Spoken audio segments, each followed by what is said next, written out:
Korea, it's not always that common that students will work in a profession while they're studying. In Australia though, it's very common for people to do part-time work. So if I can give you one bit of advice, if you are going to study in Korea, really try hard to get those internships, those placement programs. Or if you choose to come to Australia, in the case of Macquarie, we've got PACE, which is designated internships within your degree. You can do work projects as well. So some of the companies will do work projects with, and these are a little bit different. Work projects are where, for example, I'll give one with Commonwealth Bank. Commonwealth Bank came onto campus and they said recently the Myanmarian sanctions, you know how Myanmar was sanctioned? Maybe? Do you know where Myanmar is? Burma is another name you might know by. Country in Southeast Asia? That's the third thing we're learning today. We're learning about MOOCs. We're learning about the Internet of Things, and we're learning about, anyway. So since they had a military government that was really bad for the people, the United Nations, the World Bank placed sanctions on them. Aung San Suu Kyi came to power, and they rolled back those sanctions. So all of a sudden, finance companies could move in, banks could move in. So Commonwealth Bank, which is the biggest bank in Australia, they obviously had a team working on this. But what they did then was they came to the university, and with our finance students, they said, here's the problem we faced. Let's see how you guys would figure it out. And through situations like that, our students end up getting offered jobs. Because the guy from the bank stays there the whole time. He said, I really like how you guys approach that, or I really like how you approach that. And so again, what this focuses on is that the graduate employment market is tough now. It doesn't matter where you study.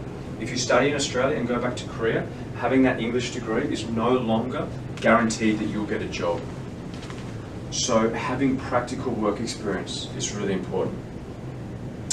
Now guys, I talk for those that don't know what they want to do about, and that's, again, I stress that that is a-okay not to know what you want to do, to be a bit confused or maybe undecided, is combining skills. So we'll look at cooking. Again, you don't have to focus on robotics. Perhaps it's marketing that you want to focus on. And this is where you could really develop your own personal brand in that sort of celebrity chef space, or even working with companies that do franchises of restaurants about understanding the cooking and the marketing, or the cooking and the finance. You could get into licenseeships where you bring over like the really popular chains from America, bring it over into Korea, and looking at how much money people would pay to get a franchise going. For the sports stuff, look at both the sports management, but again, look at the finance, look at the marketing, or if you want to focus on the athlete themselves, look at psychology. Combining sports management with psychology, managing these athletes. As they get younger and younger and paid more and more, they actually need people that are good to help them, so they don't just go off the rails, as we often see with the football stars in Australia. Archaeology is another one. Look at both archaeology and geospatial imaging. So that's scanning the ground, or 3D printing is another big one that archaeology is already starting to use a lot of. We've already seen the first 3D printed house. What all this is focusing on is I'll have one skill and another totally unrelated skill that can be drawn together. So again, you might not know what you want to do. In that case, I would say do one business and one IT program.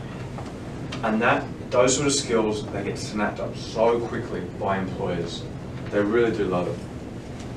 So guys, this is where I'm going to bring it to an end. Again, I'm not going to take up much of your time. I know you always get talked to by people. They always say, our university's the best, it's the highest rank, this university's great, come to us, whatever. I'll say this about Macquarie, we are future focused. What I've talked about today is equipping our students with an uncertain future. And it really is uncertain. The more you read into it, the more people are concerned that technology is going to replace jobs. And it sounds weird to say this, but really high-skilled jobs like doctors, like lawyers, and accountants are some of the first ones to go. The reason is, and the last one to go will be someone that paints a house.